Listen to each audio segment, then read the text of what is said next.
Mutwe si bwe buzibu bw'eggwanga lino nti baamukutte si bwe buzibu bw'eggwanga lino obuzibu bw'eggwanga lino ye Bobi Wine wagwe mwagala okulwanyisa mukwate Bobi Wine mukwate Kyagulanyi bakwata kamera ne baziteeka ku nupu mumulaba entambula ze zonna mumukwate. Church is a business. N'abagamba nti business bakyogera mu mutima ki baagala balaga nti kati church babbira mu ssente naye nga the truth is boogera mazima church is a business ne Yesu yagamba nze najja kukola business akyogeranga business I came to do my father's business. Oli ku YouTube channel agaliwo tuula kalira emboozi egw'amakerenda.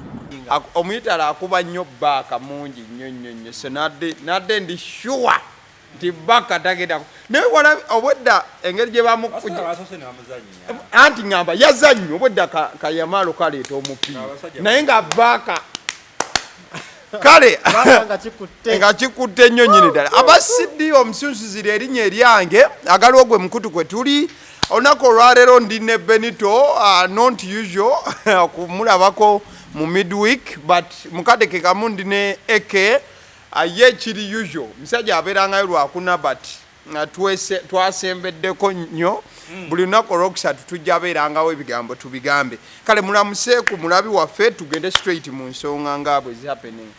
Balamusiza nnyo yali Mukama waffe Yesu Kristo mwebale ne gye mutuusaako engalo gye muwangaalira ne bye mukola. Amiina. Alright, mbuuza ku mulabi. Balamusizaako nnyo abalabi baagaliwo nabo obulango. Amiina. Tebabubuuka. Ndowooza enkuba mugiraba. And weather of like 2. Siri muba mukoze kacyawo. Obeerawo gwe n'abalala baani awo. It depends on how much the rain is. Oyinza okuba amasimu ga mirundi ebiri ne batuukira ku. Yes. Alwaiso. Oliwa. Nantumbwe waliawo. Naye mugamba ajjireko. Agamba nakirijja. Akuwerekere. Akuwerekere. Batuuka. Not 3. Abafumbo bakizijemu. Kali mu nsonga ezi happening Rajiv Rupareria mutabani w'omugagga Sudir Rupareria kyaddaaki olunaku olwajjo it was the final send off era nga musajja wa Katonda sagala kuva nnyo ku mulamwa nina akalowoozo kange kenjagala okuyisaawo nga Benito oba Nanyambo oba bambwe butoli mufumbo yisaawo akalowo naye eddoboozi tulikozesa nga lya waggulu kubanga akakuba kakyatuyita akalowoozo kange omukyala yenna oba omuvubuka yenna eyasalawo n'ogenda mu bufumbo ng'oli wakati wa myaka 25 3 toba wabbaawo lwansonga ensi si nnyangu wabweru si wangu wooca wabweru woocyawo toba wabbaawo mbu lwakuba bawa ayenze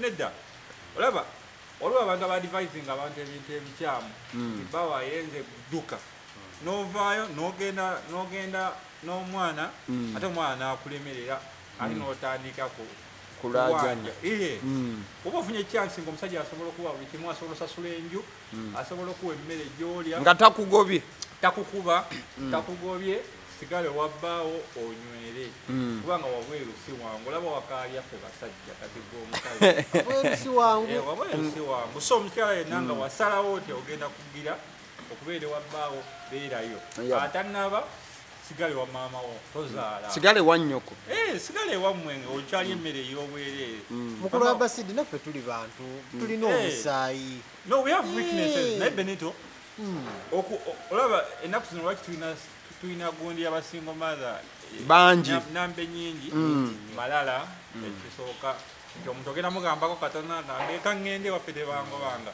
ekitanda kyange tebakyokya naye nga gwe kyotamanyi nti buli woogenda ate owoono kyansi yeetereza omusajja yeetereza n'atunulamu mu bintu n'agamba nali na papa nali na papa nandirizeko okukola amaka ate abakazi bangi munamba okusinga ffe nnyo mu nnamba ratio eriki kyangu nnyo okufuna omulala ratio eriki ratio bwe mba nga ngitwalira ku eno eyaffe gye twasomanga mu math tuyinza okuba nga tuli ku 9/5 9 to 5 like kola ratio ya 2:1 ebeera ratio kyawe ng'ogamba nti omusajja omwalika baba abakyala bameka okizina ku population ya Uganda Musajja ekitono nnyo ayinza okubeerako abakazi bataano.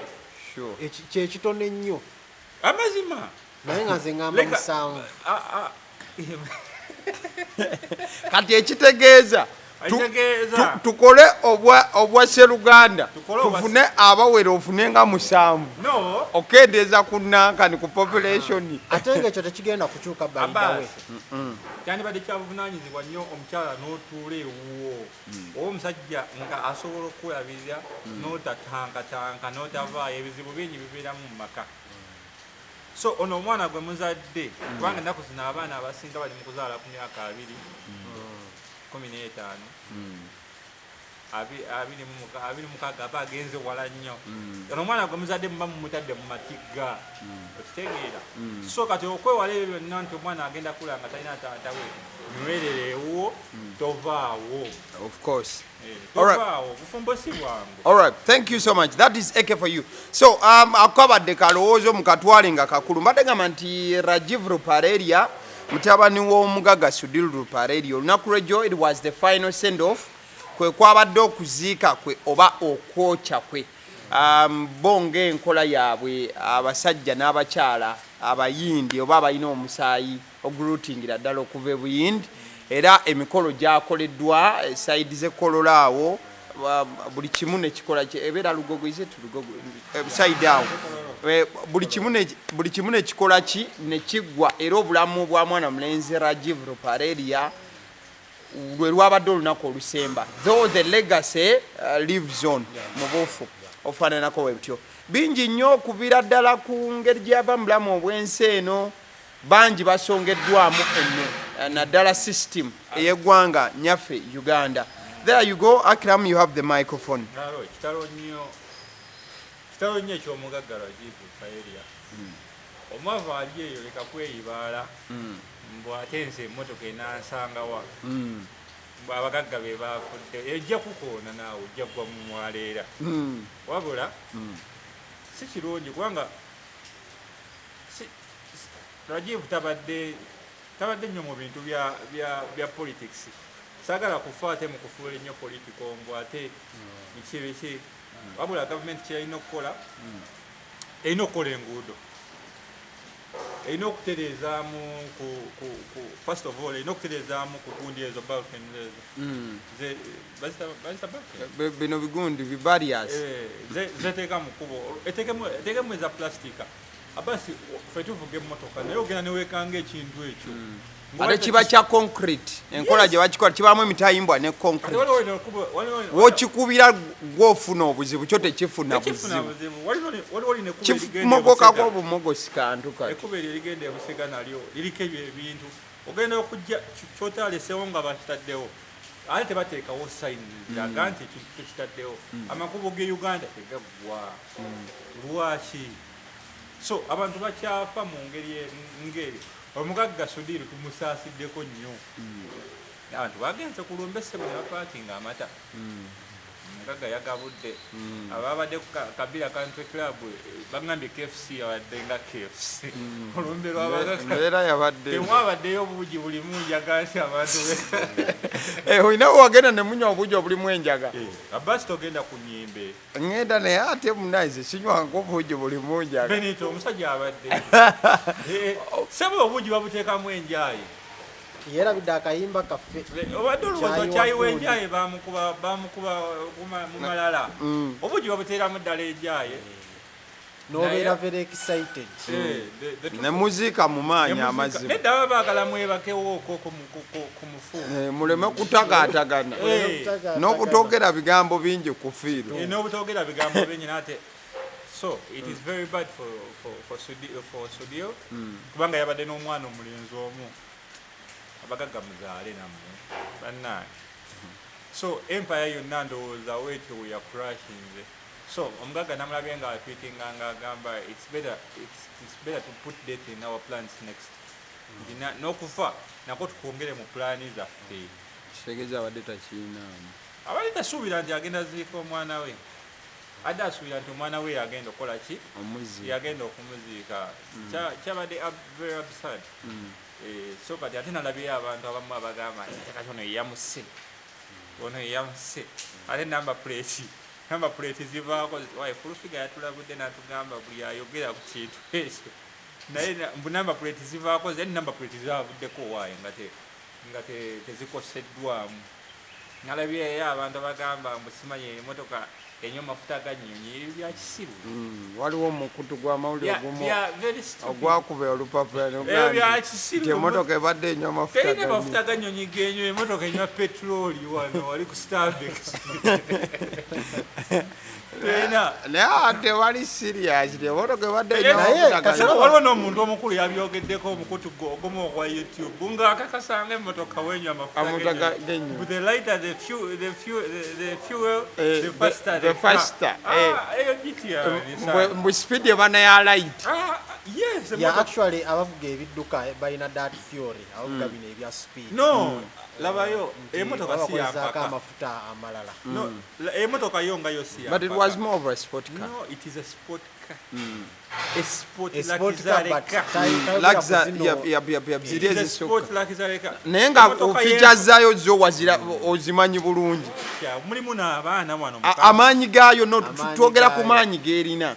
Kiriza gane motoka ya. Mulimu abaana mu Kampala abayine motoka ezidduka okusinga. Ekyo kiri awo nenga emotoka yonga yo ya. Do you want to downplay amanyi emotoka eyo gerina? It is a sport car bagikolera kudduka bagikolera misinde yonga yo. Kozi bagamba nti batukanga emotoka ezo nozimu bazifacing out obutaziweereza.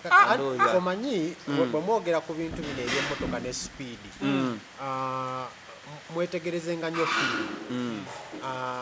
Bwe baboogera ku motoka y'omuvubuka ono in most cases amafuta gano n'omukka emmotoka gwekuba omuntu asobola otegeera amafuta genywa.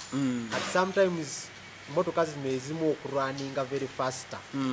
Bwogenda mu bano kati aba racing bino bipiki naki bajja kugamba oluusi tebakozesa mafuta gaki gana gafa bulijjo balina ge bongeramu Benito sikego ge bongeramu ekirungo ge bagamba ge bongeramu naye nga simanyi oba ganyonyi gennyini oba tulibe emotoka yonga yo bazikolera misinde era eyogenda kulaba ntono nnyo ng'omuntu yagireeta yakucyakala yes kati yonga eyo omusajja oyo yabadde agyevugira ate naye abadde musajja abadde muvuzi wa mpaka naye abadde avuga motoka eyo mu mpaka tuwaza lakisaleka but era nga secondary Eddy tedduka misinde si ya misinde yola era togenda giraba gundi nti eri mu kuvuga mpaka okuvuga empaka era bagenda gikwata bagyongeremuko kubanga alina eyiye gyavuga muki mu mpaka alina eyiye gyavuga era nayo nisana era n'abavuzi b'ebidduka baba neyaabwe ejjase y'okutambula ezo tebazireta ku kkubo kituufu era bazireta ku kkubo bagikwata tebazikkiriza kubanga emisinde zaagyo kati yakyaka ezo zezinywa amafuta gali amalala agasukkulumyeko ziba ne gaasi oyo oba bamuta nitras oba biki agira nadduka ennyo oba bano gwe baagala ogamba nti ge mafuta g'ennyonyi kyembadde njagala okujjukira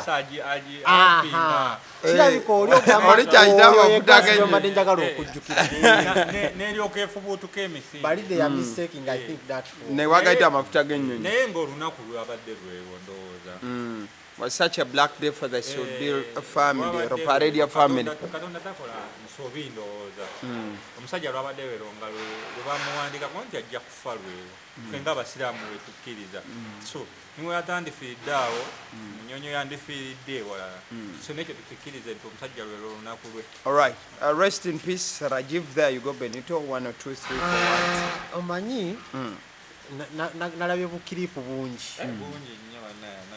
nga kyantwalidde akaseera kawanvu okulabamu akwatibwa ennaku mu bukiripu bwe nalabye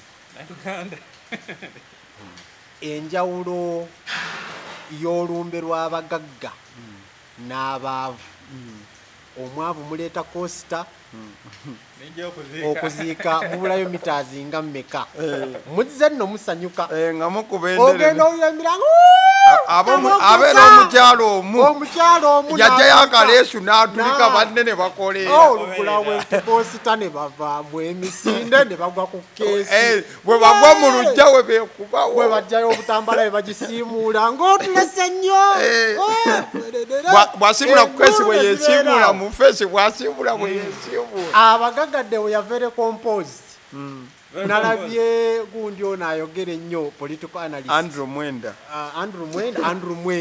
very composed alina banne aboogerako naye yasooseewo I was so touched by Haj Bongo.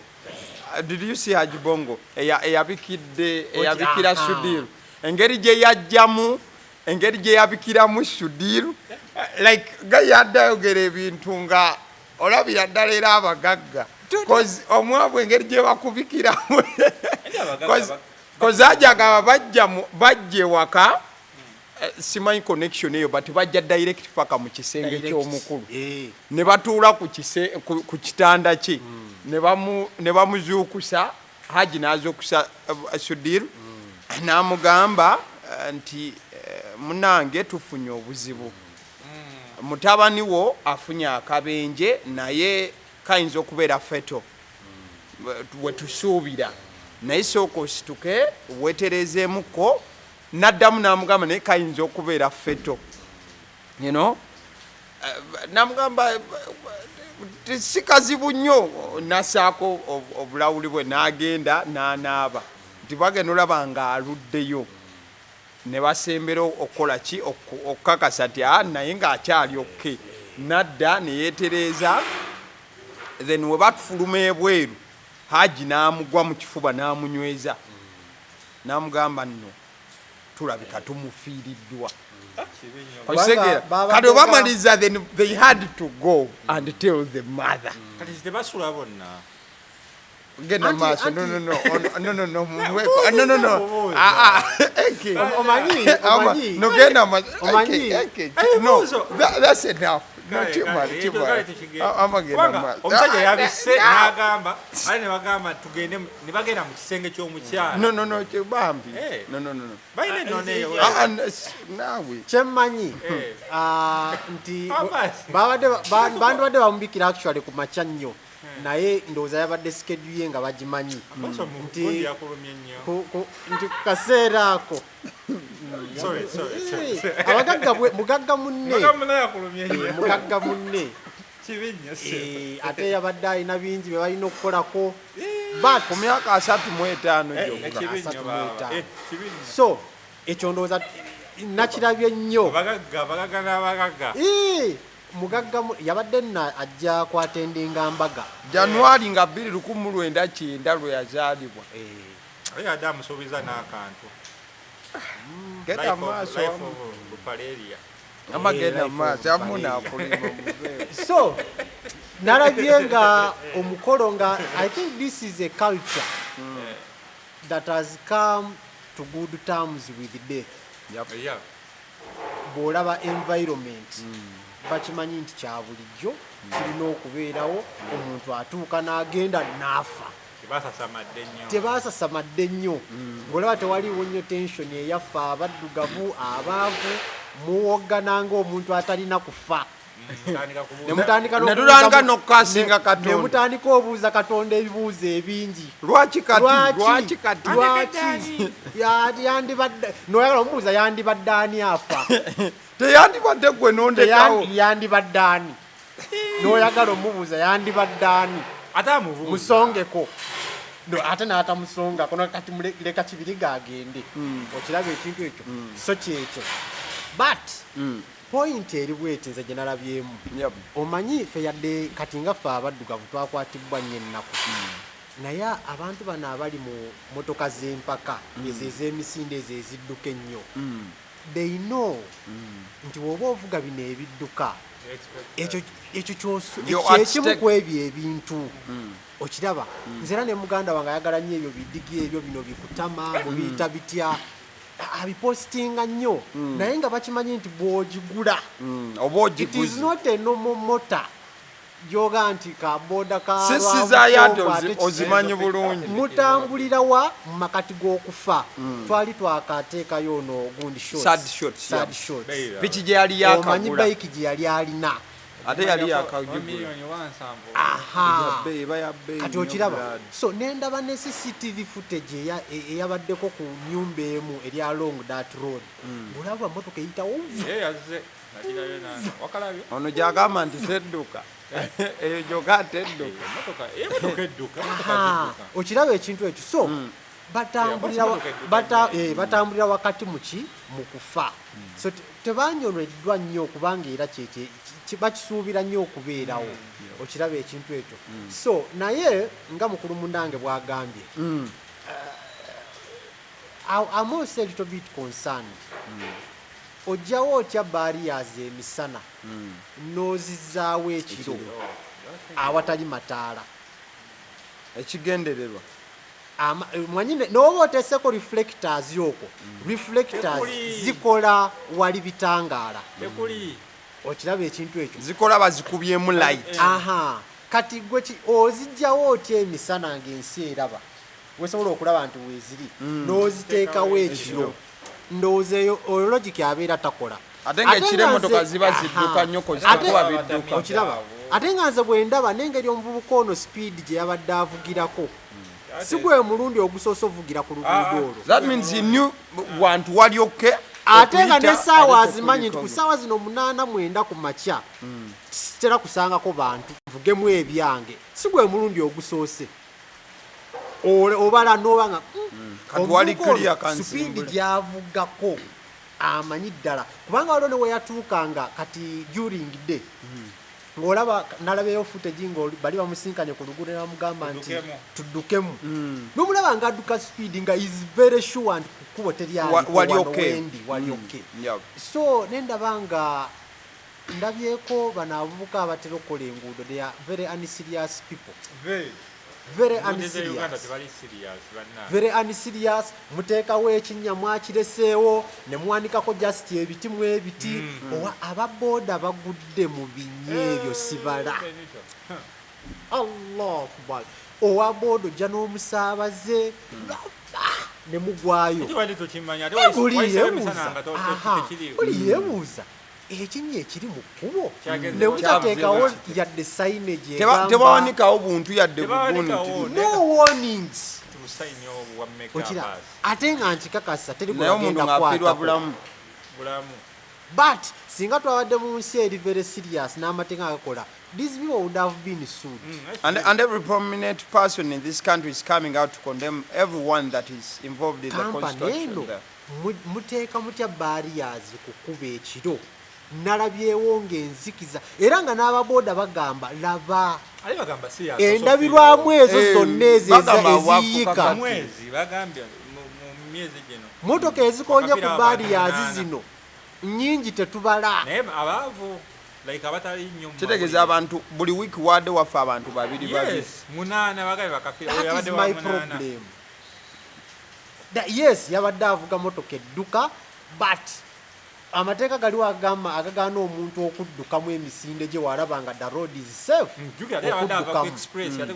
ate budde bwa kiro kati ne ku express awo bateekawo ko baria baita mu express wenyini wallahi ndaba nga omuvubuka yafiiridde na very speed nali ngenda kikoona ekintu ne ku express wenyini ate bataddewo na warning tebateekawo warnings tebateekako reflectors tebateekanga eri omuntu n'agiraba nti wano a distance bakola bintu bye baagala musize wabweru ezo baria tezibeera bisementi ate era olumu bateekawo buntu bubeera light nnyo ng'osobola n'okayitamu nga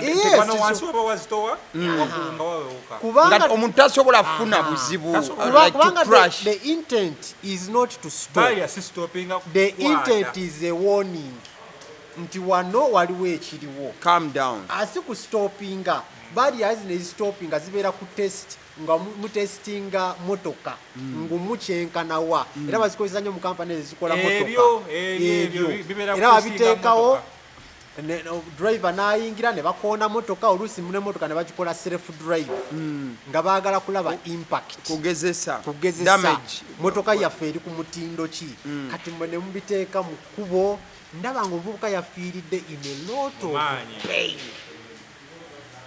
unexpected pain. Aha, tebakujjanjabyeko. Just a few seconds, someone is done. Let's go for the burial. Seconds, alinga musiramu. Kiraba ekintu ekyo. So it was very unfortunate, but nevertheless, om shant om. All right. Yes. Kale, abantu bagambe balekero ebyekisiru ebyo mbabadde muyindi omusajja badde muna Uganda ddala. Nze sikkiririza muntu agamba nti ono mugundi oli mugundi. Ekyo kivumirira enkya neggulo. We are human. Full stop, nothing else. Togattako kirala. Omusajja badde muna Uganda bamuzaalira wano. Taata we bamuzaalira wano. That is something ekiteetaaga nakwogerebwako. Osegeera yabyeyemu. Kale, away from that, Eddy Mutwe yalabiddwako. Okufuna obufunye ekifaananyi kye lwabadde lutalo lw'amaanyi nnyo ng'ovudde ku kiri ekyaleetebwa Jeno ŋŋamba wano we yaleeteddwa e Masaka just n'okufuna ekifaananyi kye kozi baamuleeta mu bukuumi obw'ekika ekyawaggulu nti n'okumujja obujji mu mmotoka baateekawo kalayinaapu k'abasajja abali mu security bonna ne basibawo ne bamuleeta olw'ensonga baamuleeta awennyera nga tasobola na kwewanirira. Okusinziira ku looye yabadde mu kooti agamba nti omusajja yabadde yeebase nakabenchi nga tasobola yadde okutuula. Baawa oda nti oba afune ku bujjanjabi wabula ebyo tebinnaba ku coming into realization tugambe bwe tutyo. Ndowooza awo nja okugattirako ow'ekitiibwa Honorable Balaam we yavuddeyo n'agamba nti n'asapootinga Jeno ku byonna by'abadde ayogera era n'agamba nti kituufu Eddy Mutwe yatwalibwa kuyiga Lunyankole ng'omuntu omulala weesobola otwalibwa mu ssomero lyonna okuyiga Oluganda oba olulimi olulala lwonna era n'agamba nti Eddy Mutwe wanaaba ayize bulungi Olunyankole ajja kuggyibwayo akomezeewo mu mmwe abantu. Eke, there you go. Ensonga zino bannaye nnene nnyo naye nga famire ya Eddy Mutwe katugisabire ekirire like egume enywere kubanga this is a revolution eyo nabisuubira tuli mu revolution tetuli mu politics kati ono si politics kubanga singa badde politics kino byonna temyandibaddewo wandibadde tulaba democracy nti abantu bagenda bakkiriza beekalakaase aboogere naye kati ono takyali politics. This is a revolution. Tuli mu kuwadawadako kukwata ku ntebe y'amusajja. So kati mu process eyo yonna ogenda kusuubira ebintu ng'ebyo. So kati ngenda tandikira nga sinabagenda wala. Si mu bubi. Simanyi waki nabakola bubi. Naye nga si mu bubi. Eno Uganda Munyarwanda yenna ye nange mama wange Munyarwanda nenjagala okitegeere nti eno Uganda okubeera mu Uganda olina okubeera n'endagamuntu okukakasa nti oli muna Uganda then you are a citizen. Omunyarwanda yenna ali eyo ng'olina ndagamuntu ye Uganda kitegeeza oli muna Uganda toli Munyarwanda wakitegeerekese. Abantu balekere okuleeta ezo narratives mufe Abanyarwanda batusosola. Wali olabyeyo Bannayuganda bameka abali e Rwanda nga bagamba Abaganda batusosola? Oba wali olabyeyo Abannayuganda bameka ng'ali e Rwanda akaabira pasipooti y'e Rwanda? Abasi tutunulemu. Walabyeyo Munnayuganda bameka ng'ali e Rwanda agamba mbufe Abannayuganda mutusosola temutuwa mirimu? Nze manyiko Abanyarwanda abali wano mikwano gyange they were well off. Banyarwanda ddala abatamanyi na Luganda they are well off. Balina ssente, balina bizinesi zaabwe. Naye mugyewo narrative eyo ey'okutuuza this is not even a tribal statement. This is a race. Kubanga tribe kibayita tribalism kiva mu bantu aba ensi emu nga beesosola n'ab'ensi eyo. Mwe temuli race yaffe. baso okitegedde kyennyonnyola nkufuna nti omunyankole there is racism and tribalism. Those are two totally different things. nti omunyankole n'omuganda n'omusoga we beesowongana ne beesosola That's a tribalism. naye omuganda n'omunyarwanda n'omuyindi bwe batandika okukubagana bwe bakubagana that is racism in there. so kati n'abakulembera abanyarwanda abo nga mwami omu atera okubeera ku rediyo emu lekera ebyekisiru lekera osuulawo statement ez'ekisiru mu katonda we yali atonda omunyarwanda yamumalirako obudde bungi wallahi naye nga omusajja mukulu yakyogera mu katonda we yali atonda omunyarwanda yamumalako actually yagamba muvandimwe naye nga is referring to so kakati muleeta narrative ezo ne muleeta obutakkaanya wakati waffe ne group y'abantu abamu fe abantu abamu be tutalinaako obuzibu lwakuba mwina akagurupu kammwe akatono ke mwagala okuliiramu mwagala muvugumaganye ekibinja ky'abantu abanene abalina emirembe gyabwe okitegeera nze nina bakwano bange banyarwanda naye tebali mu bintu ebyo they are living their life. naye omukulu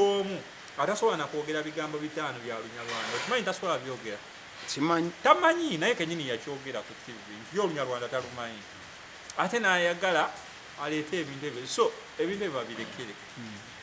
This is Uganda. Uganda must be for Ugandans. And everyone is welcome here. Yes, but Uganda for Ugandans. Anyone out of that is a visitor here. Mulekero gamba alefe tebatuwa permit. No manyo funa permit ye Rwanda kyakitegeeza. Nze nako omuntu yagenda e Rwanda naye okufunye permit. Otuula ebibuuzo mu kiraasi. Nawano buli muntu avuga.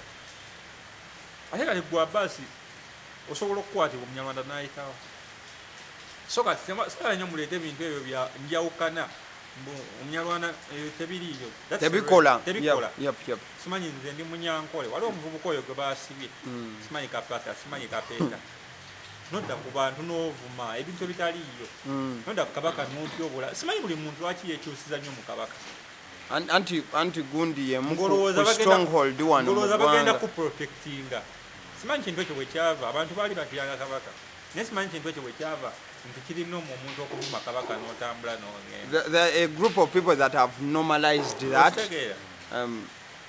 Anyway, ekyo mbadde nkireeta buleesi point ya Eddy Mutwe nti Eddy Mutwe yakwatiddwa lawyer yavuddeyo namulabye ku kitebe n'agamba nti Eddy Mutwe embeera mwali mbi nnyo nti Eddy Mutwe olwamulabyeko n'amugamba lawyer n'erinnya ndyerabidde n'amugamba nsaba kuntaasa mujje muntaase nti abasajja baamututte mu nnyumba emu ennungi erabika obulungi ennyumba gye baamututtemu si gundi nga bwe bagamba safe house mbu naye bamukuba emiggo emirundi ena olunaku naye nga Eddy Mutwe talina musango singa bakutenga omuntu nga Waiswa ogambako nti Waiswa abadde avuma omusajja Eddy Mutwe talina YouTube channel omulabira nti agenda Eddy Mutwe takyala ku TV nti bamukyaza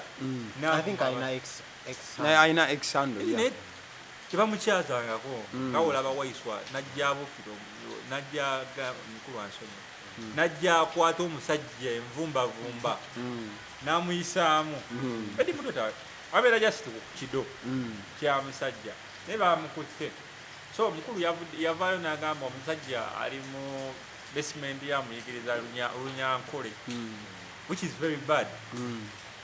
First of all, General Muhoozi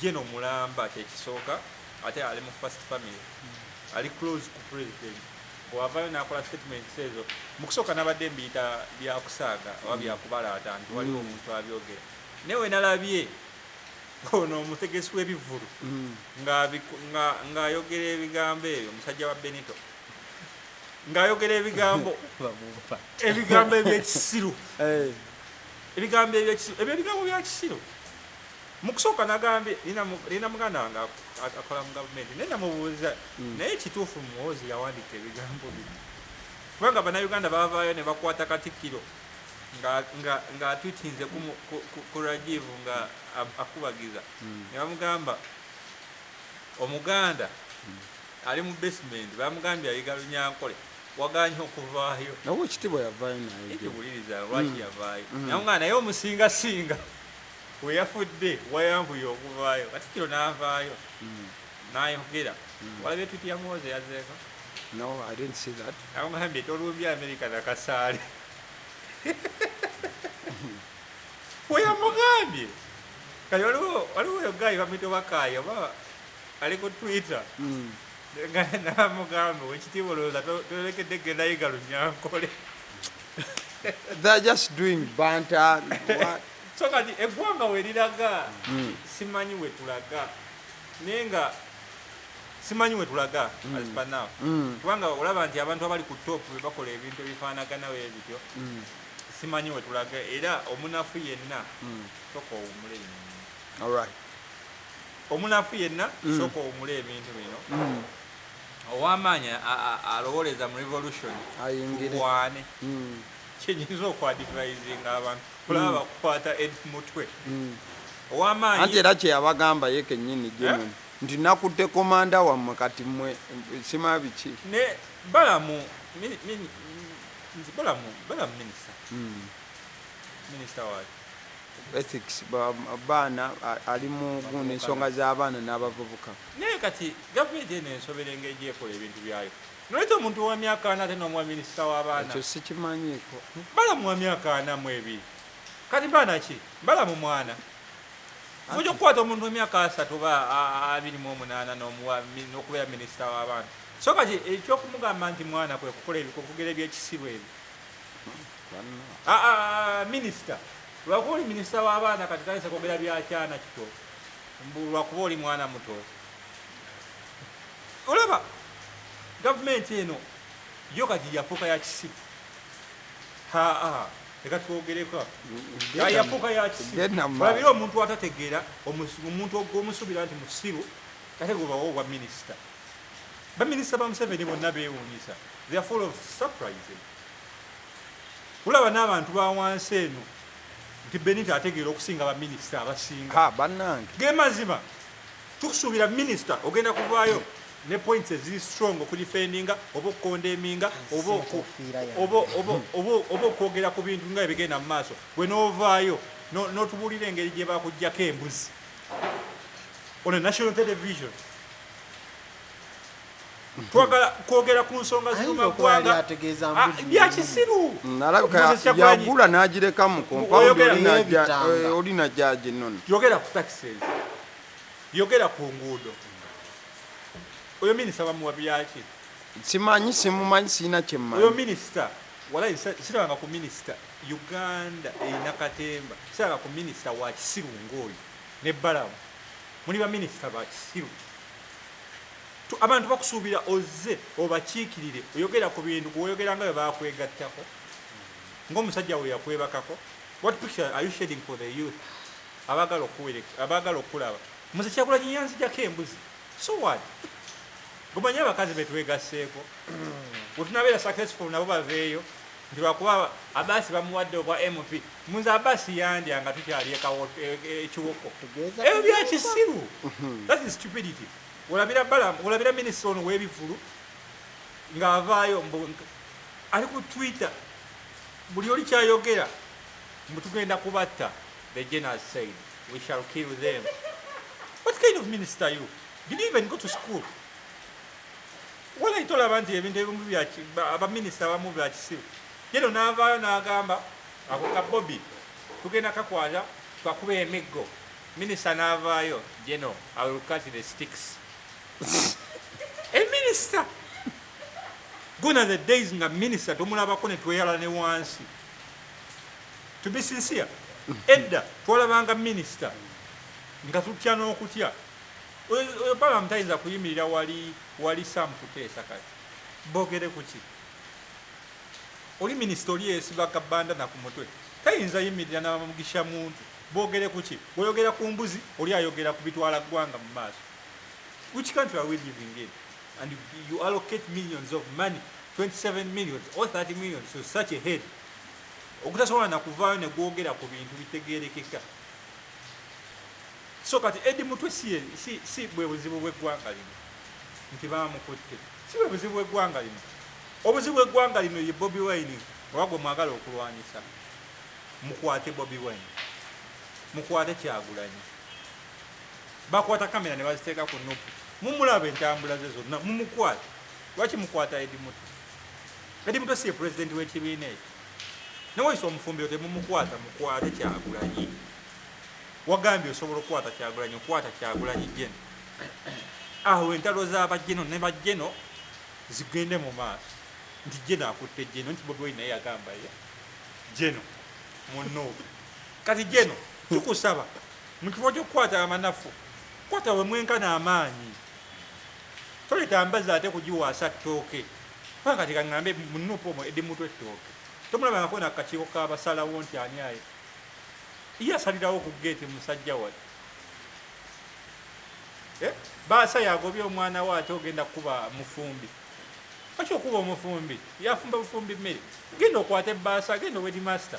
So kati mbadde ŋŋamba jeno kwata Kyagulanyi. Full stop. Oba genda okwata ebbabi. Kubanga be bakulumya omutwe. Ega kukwata abantu ate n'okwata abantu n'obakuba. Simanyi wa president alaba bigenda mu maaso, sikimanyi. President ngamba njogerako oli owokubiri. Wali aso. Simanyi oba alaba ekigenda mu maaso, naye waba alaba ekigenda mu maaso akyogereko. Abasi nze nkoye abantu abeefuula abagezi, aboogera ku bintu. Mu power is power. Onalabyeyo omuntu ali kayita ka YouTube. Naye nalabye ate nga balowooza nti mugezi. Those people si bagezi, basiru. You can't say power is power. Ugandans should know power is power. Muhoozi is a general. Nedda. Kiringa wonalaba nti taata we nannyini maka akubye maama w'empi. Buli wajja akuba maama we n'ogamba power is power. My father is the head of the family. I know kuba maama wange. That's not the case. Your conclusion? My conclusion, if Eddy Mutwe is wrong, leka agende mu mateeka. Waba musibe emyaka 2 bamusibe. Wabeera nga alina omusango. Naye wabeera nga ali ku bino eby'owekitiibwa wammwe byaloopa ebyekisirosiro tebirina makulu. Niwe babya kisiru bamutwale mu mateeka, basi amateeka gakole, si kumukuba kibooko. Benito, there you go. Eddy Mutwe, Minister Balam.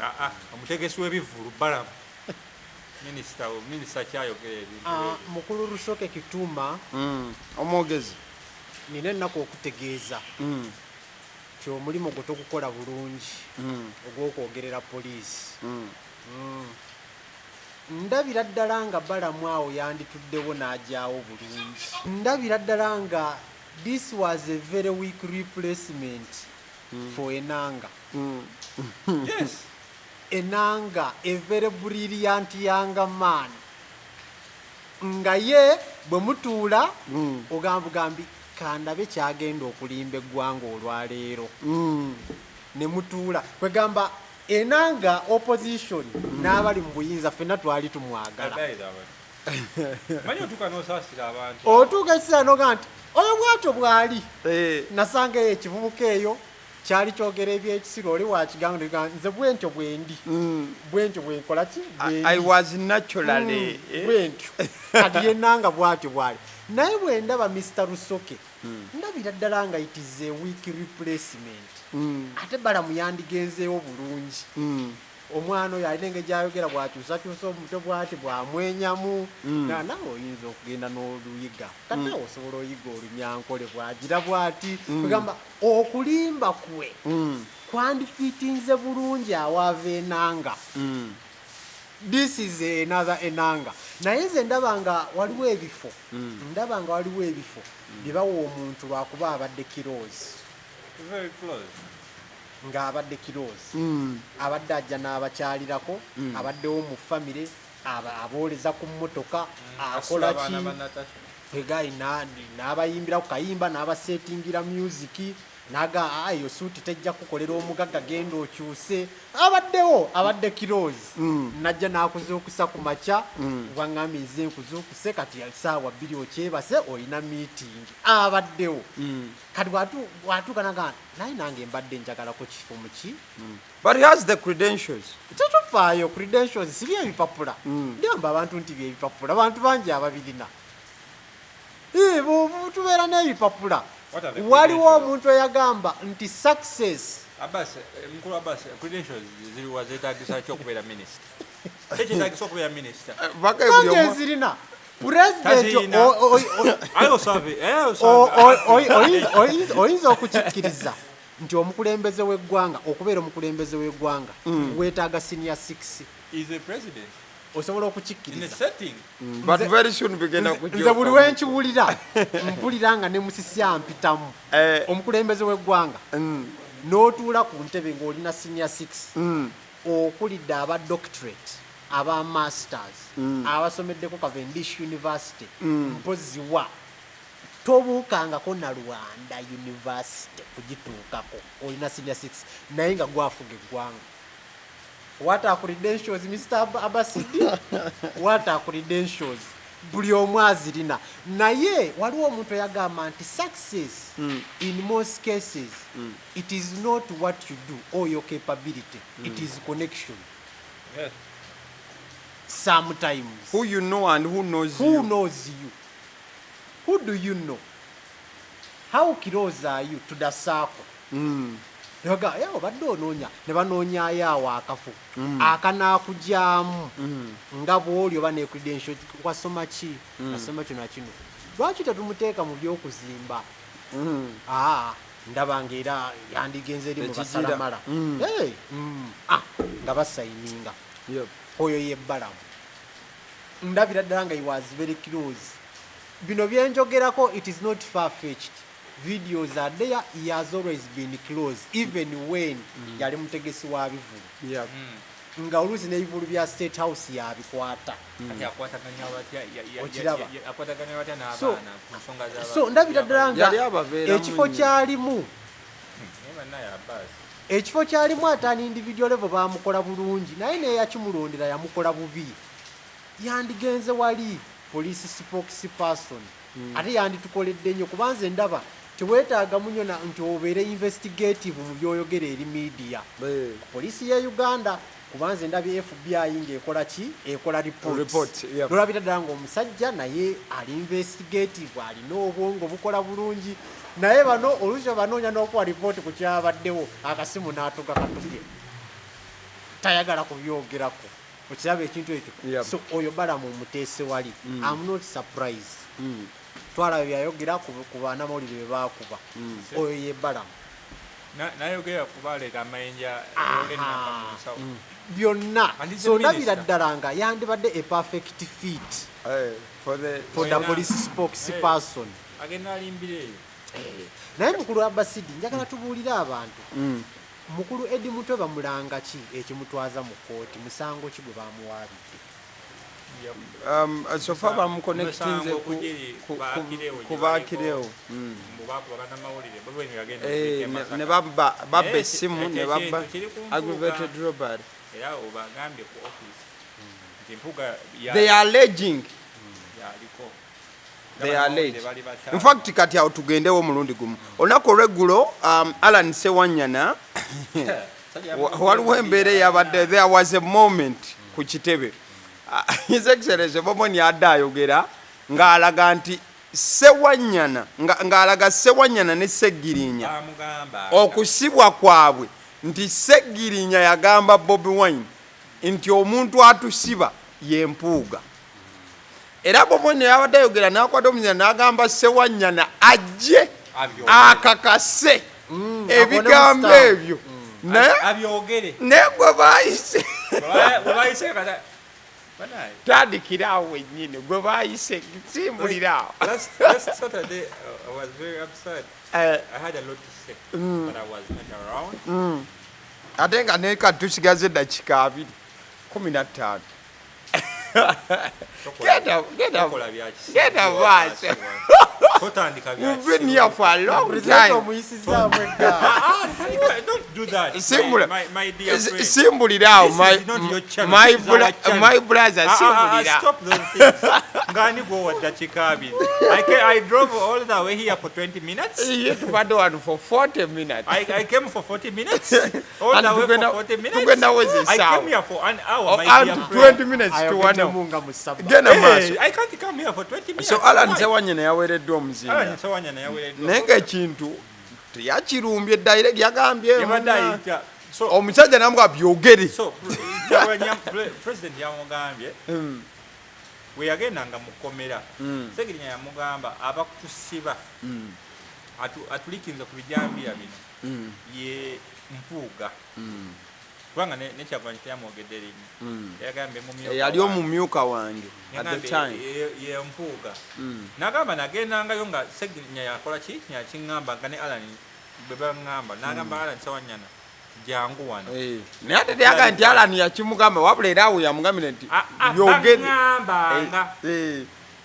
baŋŋambanga abasi wetubeera wano nembagamba mwaŋŋamba which means you're together so kanajja naŋŋamba come and clarify Sewanyana nawadda he was beating around the bush ng'ayita eri ku mabbali omusajja n'amugamba yogera nga wekyali Sewanyana n'agamba abasajja be baatusibanga But Sewanyana didn't affirm that it is Mpuuga.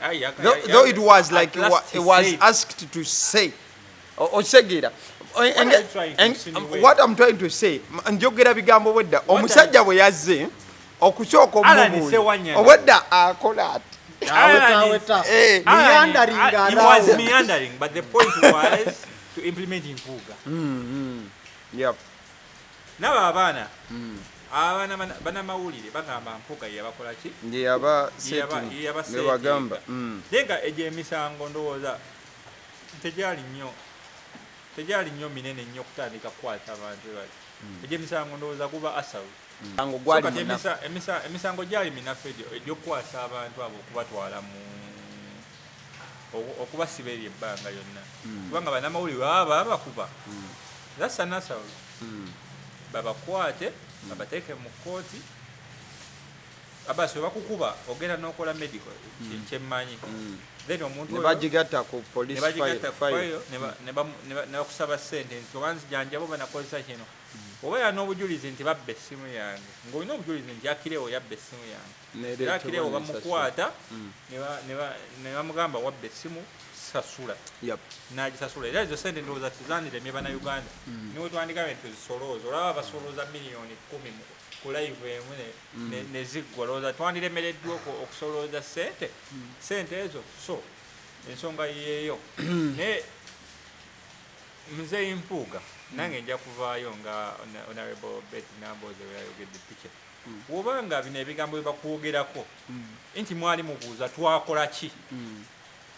nga bakwogerako bituufu bifu wabikyamu vaayo clarifying era we are waiting on him but it's going to come out in aveeyo it's going to come out in a very very very stupid way naye abantu balowooza kambabuulire in a revolution temuba mugezi era muli muntu ali mu revolution muno ngolowooza mbu wasoma nnyo books will do nga government evuddeko right now revolution teba yabagezi buli ajja ne point ye tujja muwa benefit of doubt tumuwulirize nti yadde abasi oba muno mutamiivu tubulaba buli muntu tumuwa okutu ntuwuliriza mu bigambo ebyekisibu 10 byagenda okubira mujja kuvaamu ekyamagezi kimu oba oliawo kituyambe Honorable Joyce Baagala luli yali agamba omusango gwange kyeki bakuvunaanidde ku kibiina era naawe ogamba nze ndi wa kibiina kya Nuupu kugenda ku kibiina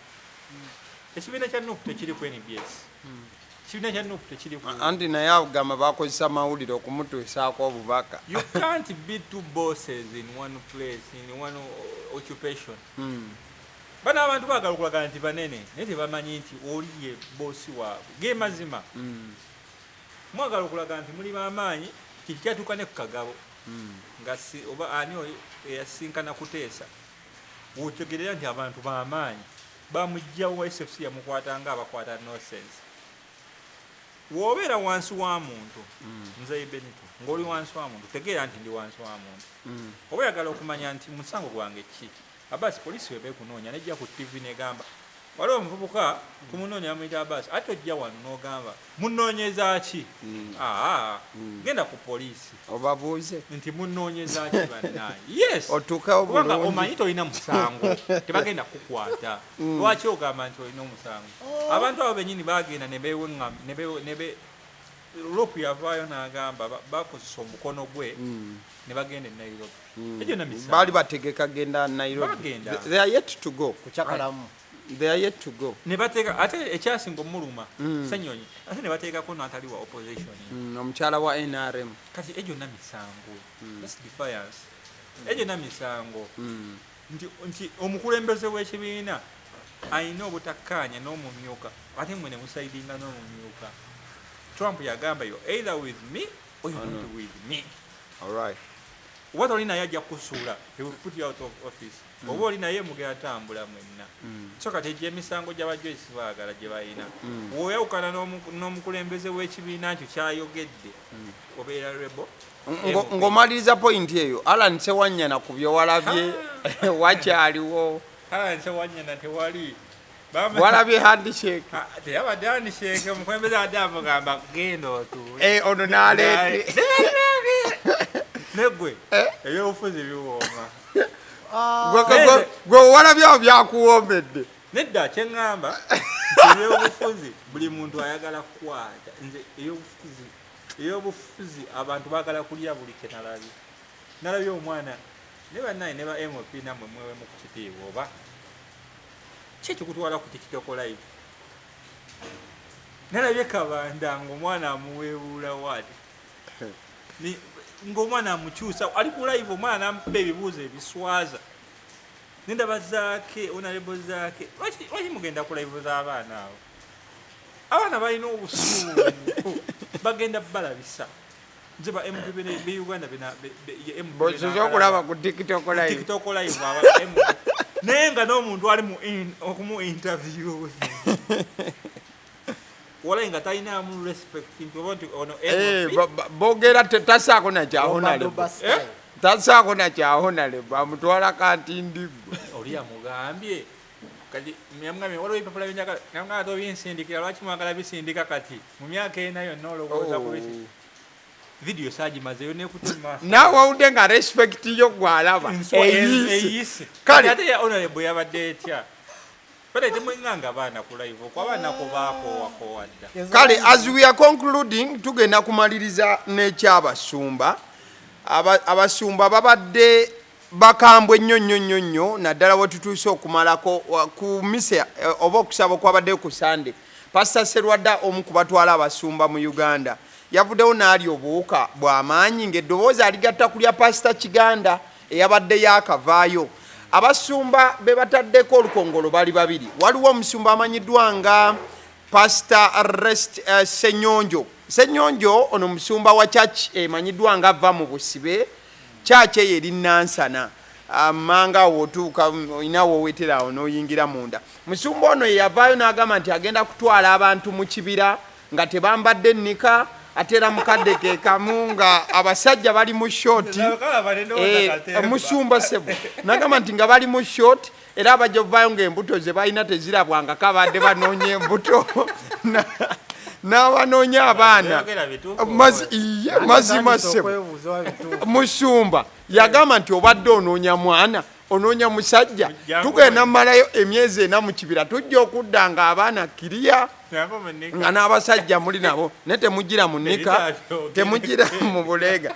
So si yeyeka waliwo ne Prophet Mubale naye asangibwa era mu bitundu by'e Nansana Naluvule yaleese ennyaanya eno ya mitwalo 10. Olina omusajja akutawaanya musalire ku nnyaanya, olina omulwadde ali munago mutwalire ku nnyaanya ajja jirya ebyo bijja kubanga egeje sibimanyi kantu katono nyo dakikemu bana Uganda mwisasire ebibaluma bana Uganda ennyanya nga yatunze yagambye nti ennyaanya eno erimibwa ku ttaka ettukuvu era nga yalina mutano omwana oyo yafukamidde ku musiri gw'ennyanya bw'ati nagisabira yafukamidde nendabira ddala nga yekazirima nolaba nga ennyanya eyengedde bweti n'ayogerera ennyanya nendowooza nti zengula mu katale enfu anti eri ennyanya emu nti ogireeta ku mudaala ago otuuza butuuza nnyanya bakasitoma ne bajja nga nswera nanzijukiza mukulu munnaffe ono owa tv ndowooza oba bagiggala tekyakola yakeera ku makya nakuba akalango ku tv n'agamba nabadde neebase nempulira anzuukuse ekiro n'aŋŋamba mwana wange tunula wali mu kasondo olaba ki naye mugamba mukama ndaba ekikapu kya ssente mukama n'aŋŋamba nti kati genda n'ekikapu ekyo ogabira abantu ssente ng'omwami oyo agaba bwami 5 naye ng'agamba tolina kyozikolamu ziteeke wooziteeka mu bizinesi ziteeke mu zizo olabe bizinesi bwekola ki bwetinta neŋŋamba African Society naye gundi yagabanga ssente baaliko ku ka pick-up n'ennabbi omukazi yes basuula n'ennyonyi ku kisaawe ky'ennamuŋŋondo basuula n'ennyonyi yajja n'ennyonyi ebiseera byajja timadina nga w'amaanyi negundi mulembe ogwo baleeta ennyonyi ku kisaawe ennamuŋŋondo anyumiza gotako musumba yajja n'ennyonyi ne bagabira abantu ssente awo kati bwe ndaba omusumba ono ow'ennyaanya bali mu katabo kooli nandikozesa ekigambo deja vu we've seen it here and there happen we've never seen this happen deja vu awa soda gyali kiwani baali babalimba problem eri ku balokola eryegi abasirekera ebyekisibu tugende soda yaliyo watya andi yali wakugaba ku bwereere yamutundanga emitwalo 5 ekyo yali polokoso genda maaso abasi twali ku tv soda teyamutunda genda maaso soda teyamutunda genda maaso eyatunda soda n'agamba teyatunda genda maaso problem eri ku balokola eryegi problem eri ku balokole mumpulira eryegi buli kimu tulowooza kya mwoyo omulokole yenna buli kimu alowooza kya mwoyo n'omubuuza lwaki olina obwongo bandikuwadde mwoyo gwokka obwongo mukama yakuwa bwaki omusajja katono nnyo omusajja yagambye omusajja oyo atera okwambala simanyi linnya naye ndowooza omumanyi ayambala ebyekifirika abeera nnyo ku gundi ayogera Dr. Umar Mumerika naye ayambalanga muddugavu abasiraamu baba bagenda ku muzikiti engato bazireka wabwe abalokole baba bagenda mu kyaki obwongo babuleka wabwe genda maaso mukama wange sebo Benito obudde buto kyoba olaba okwata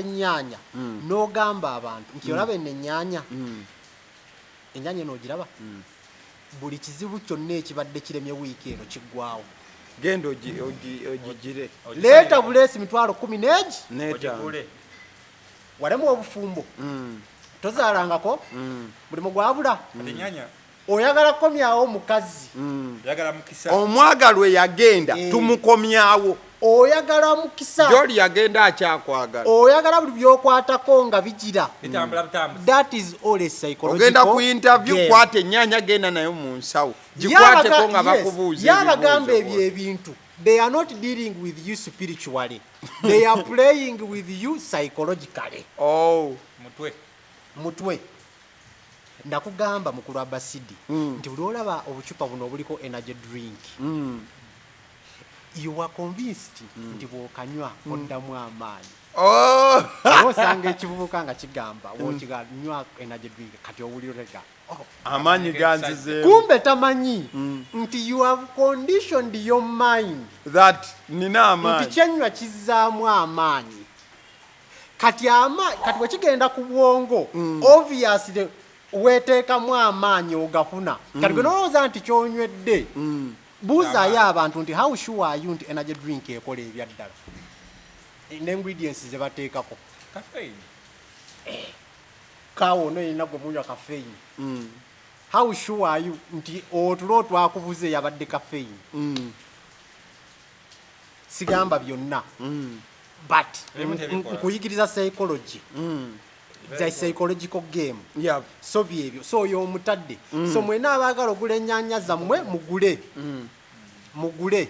Yabawadde n'obujulizi mpozi eri wa Isirairi. Roma yadayogera ku Roma nti obutungulu bwabadde bujjudde. Obutungulu bwabadde nga buli ku street eyo gyonna mikisa. N'engamba ettaka lyaffe wano. Awo naawaana ettaka lya Roma. Ettaka ly'omuddugavu lyo lyakolimirwa teririiko mukisa. No, ajja ayina eriri ettukuvu. Anti kati kwalimira ennyaanya. Kati nange kye ngamba example gye yawadde ng'alinga agamba nti eri.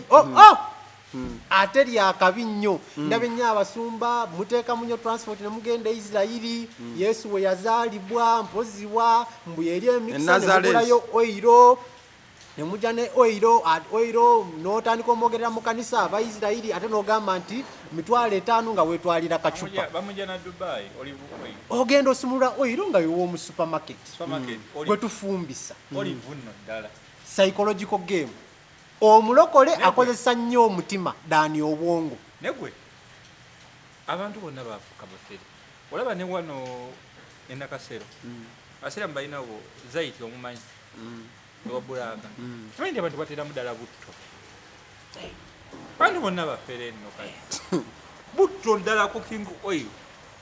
So oyo omumaliriza tubalabyeko bangi bwe batyo. Kanze ku Pastor Ssenyonjo. Olubuto gwe njagala. Nze Pastor Ssenyonjo. One ngenda mwayo ku Reddit. Atwala abantu mu kibira. Abagenda ofuna embuto. Oyo yennyini yagamenoga nti ekyeweebwayo bakirya. Naga nti yo yennyini. Oyo pastor. Oyo pastor abadde musumba emyaka egisukka 15. Nali manyi YouTube. Nedda sebo. He has been a pastor for over 15 years.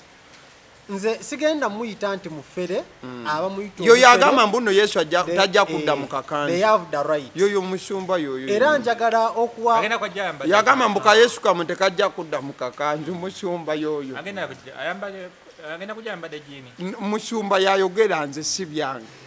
Byonna byayogera mukulu Ssenyonjo. Bannange musumba. Bituufu ebisinga oba ebimu.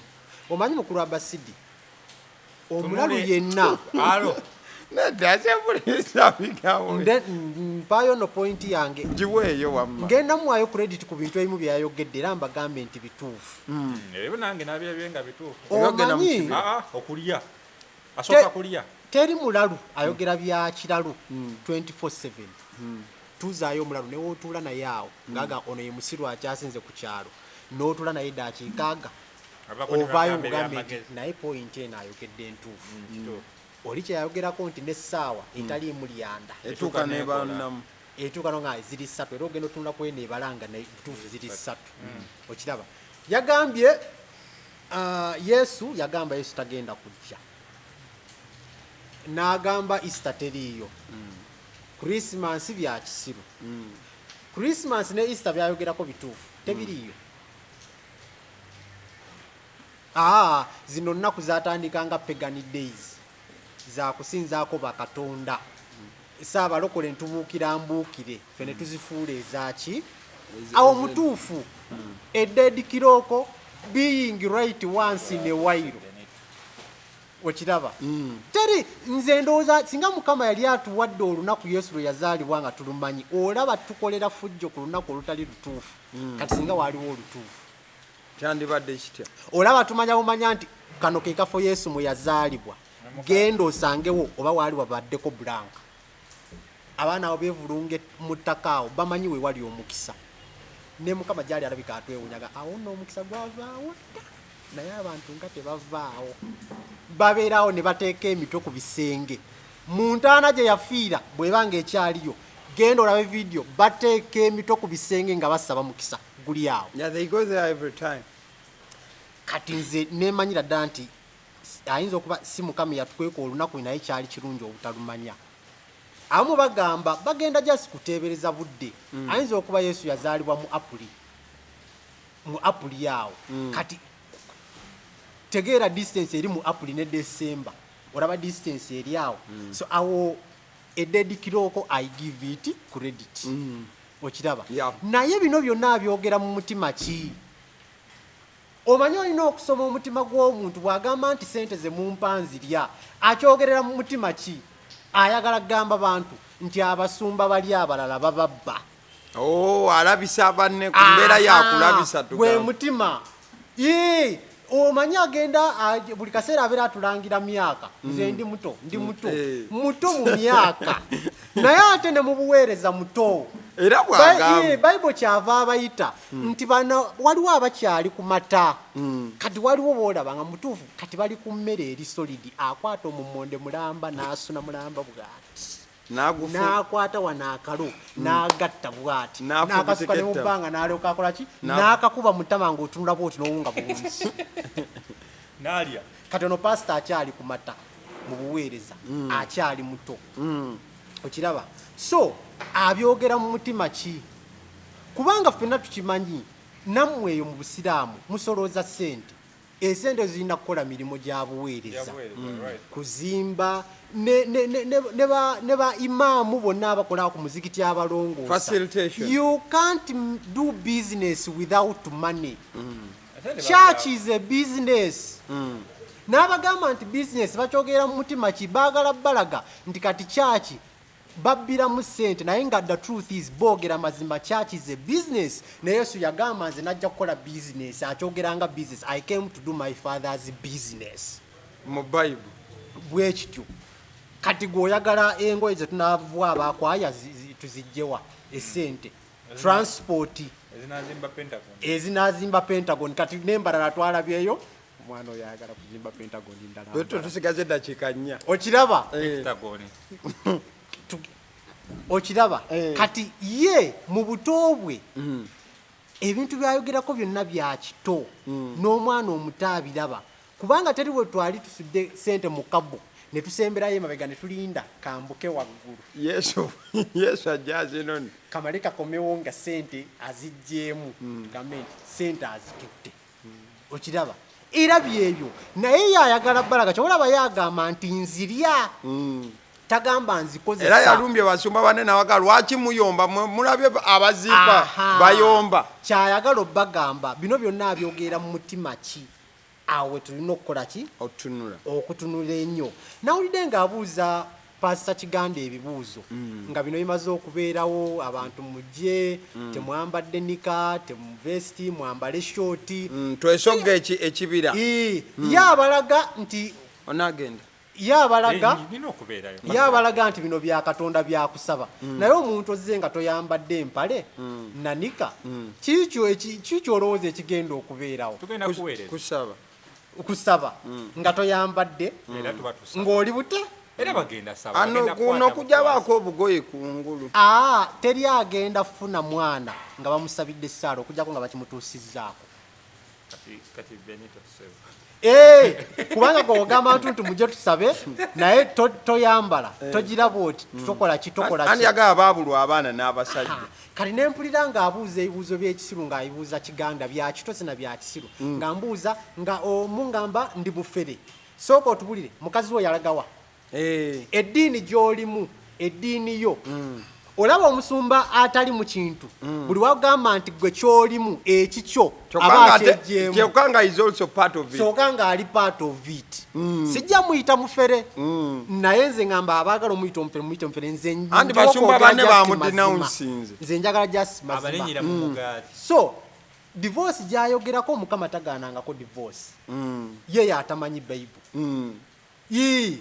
bwongo muve mu by'omwoyo mwoyo yanninye mwoyo kwesa n'obwongo ng'osoma Bible Katonda tagaanangako divorce kati gwe ng'oli mukwano n'omutema ogende naye olw'okuba nti mukama yagaana divorce bw'obanga gwe mukama osobola ogamba abantu nti teri kwawukana ne kibeera kompaluza oli awo mukwatidde akaso mukazi ali eyo Nigeria mulokole muyimbi muzibu ayimba bitya naye nga musajja wa musuza ku tebuukye banne baatuuka n'okukitegeera bayimba nabo mu kwaya n'abagamba musirike pasita temubuulira naye munnange bino mukama byakola ebyengerigeri oba abagenze ku recordinga luyimba wa mu studio eyo oba ye yasookayo bawe najja oluvannyuma kati ye pasita najja oba bawe yabasanga oba kiki omukazi yali akoze omusajja yababika omukazi oluye pasita abeera agenda biyingiramu we baba